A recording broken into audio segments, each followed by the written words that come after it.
ولمن خاف مقام ربه جنتان فبأي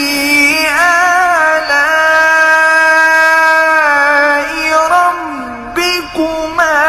تكذبان ذواتا أفنان فبأي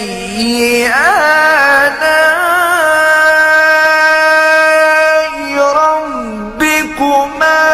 تكذبان فيهما عينان تجريان فبأي آلاء ربكما تكذبان